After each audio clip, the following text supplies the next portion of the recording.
اور جدوں اللہ نے نظر رحمت پا چھڈی اور میرے جائے چکڑ بھرے بھی انشاءاللہ لنگ جانے نے انشاءاللہ. اللہ دیاں رحمتاں بہت تگڑیاں نے. حدیث پاک سنا رہا ہوں, جب پہلی رات آتی ہے تو اللہ تعالیٰ نظر رحمت ڈالتا ہے, فرشتہ نہیں, فرشتوں کو نہیں بھیجتا, وہ الگ معاملہ ہے. یہاں پر فرمایا کہ اللہ خود نظر رحمت ڈالتا ہے. اور نظر رحمت ڈالنے کا اجر و ثواب بتاؤں آپ کو کہ جس پر اللہ نظر رحمت ڈالتا ہے, فرمایا ومن نظر اللہ الیہ, جس کو اللہ دیکھ لیتا ہے, لم یعذبہ ابدا, پھر اللہ کبھی اس کو عذاب نہیں دے گا. اللہ اکبر, اللہ اس کو عذاب نہیں دے گا جس پر نظر رحمت ڈال دیتا ہے. یہ پہلی رات کا سودا ہے. کمالو سودا کر لو کمائیاں میرے پیارے مسلمان بھائیوں, وہ مہمان تشریف لانے والا ہے.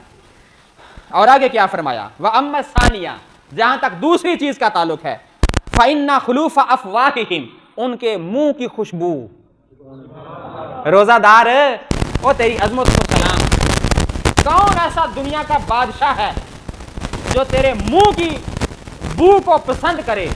لیکن ادھر دیکھیے جو بادشاہوں کا بادشاہ ہے, ہینا یمسونا, جب شام کا وقت آتا ہے, کیوں؟ پیٹ خالی ہوتا ہے, اللہ کی رضا کے لیے بھوکا بیٹھا ہوا ہے, تو اس وقت جو خالی پیٹ سے وہ ہوا نکلتی ہے, میرے اللہ پاک نے فرمایا اطیبو عند اللہ, میرے سرکار نے فرمایا من ریح المسک, وہ کافور سے زیادہ اللہ تعالیٰ کو تیری خوشبو پسند آ رہی ہوتی ہے. مومن ذرا غور تو کر, ہم شیطان کے اتنے سے بہکاوے پر غلط کام کر بیٹھتے ہیں. ذرا ہم سب کو آج اللہ کو یاد کر کے شرم کرنی چاہیے کہ اللہ تعالیٰ ہمارے لیے کیا کچھ نہیں کر رہا, تو ہم آگے سے کیا رپلائی اور رسپانس دے رہے ہیں. تو میرے پیارے دوستو, یہ دو چیزیں ہیں کہ نظر رحمت ہوتی ہے اور روزہ دار کے منہ کی خوشبو اللہ کو مسک سے بھی زیادہ, کستوری سے زیادہ پسند آتی ہے. اما ثالثہ, جہاں تک تیسری چیز ہے, کل 5 ایسی چیزیں ہیں جو اللہ نے پچھلے امتیوں اور پچھلے نبیوں کو نہیں عطا فرمائی. فرمایا یہ بھی کمال کی چیز ہے تیسری چیز, فَإِنَّ الْمَلَائِكَةَ, جہاں تک جو اللہ تعالیٰ کے ملائکہ ہے, تَسْتَغْفِرُ لَهُمْ فِي كُلِّ يَوْمٍ وَلَيْلَةٍ, اللہ تعالیٰ کے فرشتے صبح بھی اور شام کو بھی ایک دعا مانگتے رہتے, کیا؟ مولا دے دے جنت, دے دے جنت, دے دے جنت, دے دے جنت. یہ تیسری چیز ہے جو پہلی امتوں کو نہیں ملی, تو لیکن اس امت کی قسمت میں آئی ہوئی ہے. استغفار کرتے فرشتے صبح کو بھی اور شام کو بھی. چوتھا, میرے سرکار نے فرمایا فَإِنَّ اللَّهَ تَعَالَى يَأْمُرُ جَنَّتَهُ, حیرت والا جملہ ہے, کنسنٹریٹ پلیز. میرے سرکار نے فرمایا اللہ تعالیٰ جنت کو آرڈر دیتا ہے, جنت کو آرڈر دیتا ہے, بڑا حیرت والا آرڈر ہے. فَيَقُولُ لَهَا, اللہ تعالیٰ جنت سے کہتا ہے استعدی, اے جنت تیار ہو جا, آئے ہائے ہائے, اے جنت تیار ہو جا, وَتَزَيَّنِي, اور خوبصورت بن جا. اس میں کوئی شک نہیں کہ جنت تو پہلے بھی خوبصورت ہے اور جنت تو پہلے بھی تیار ہے.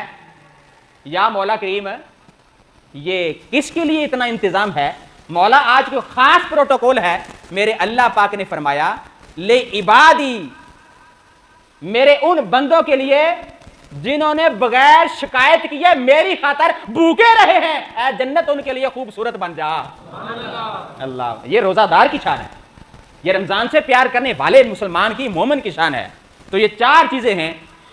اور آخر میں میرے سرکار نے فرمایا والخامسۃ فإنه إذا كان آخر لیلۃ, جب آخری رات آتی ہے, غفر لهم جميعا, جتنے بھی اللہ تعالیٰ سے مانگ رہے ہوتے ہیں اللہ سبھی کو جنت کا تحفہ عطا فرما دیتا ہے.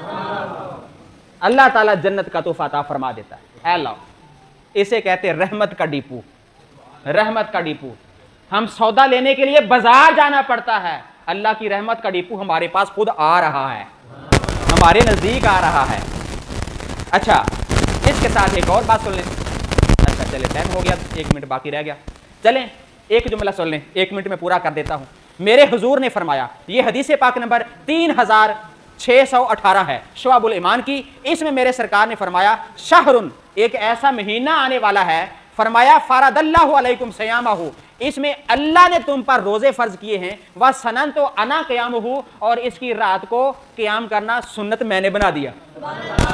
کیسا پیارا اللہ اور اس کے رسول کا تعلق ہے. فرمایا ایسا مہینہ آنے والا ہے کہ اس کے روزے اللہ نے فرض کر دیے, رات کو کھڑے ہونا سنت میں نے قرار دے دیا ہے. اللہ اکبر. فمن صامہ وقامہ, جو بندہ اس کے روزے رکھے گا اور رات کو کھڑا ہوگا ایمانن ایمان کی حالت میں واحتسابن اپنے آپ احتساب کرتے ہوئے یعنی ثواب کی نیت کے ساتھ یہ دونوں کام کرے گا، میرے سرکار نے فرمایا آج کی تقریر کا آخری زبردست جملہ سن لو تاکہ ہم ماہ رمضان کا استقبال کریں۔ میرے سرکار نے فرمایا جس نے روزہ رکھ لیا اور رات کو قیام کیا، میرے سرکار نے فرمایا خارجہ من ذنوبہ، وہ اپنے گناہوں سے سارے کا سارا ایسے نکل جائے گا کہ یوم والدتہ امہ، جیسے آج ہی اس کی ماں نے اسے جنم دیا ہوا۔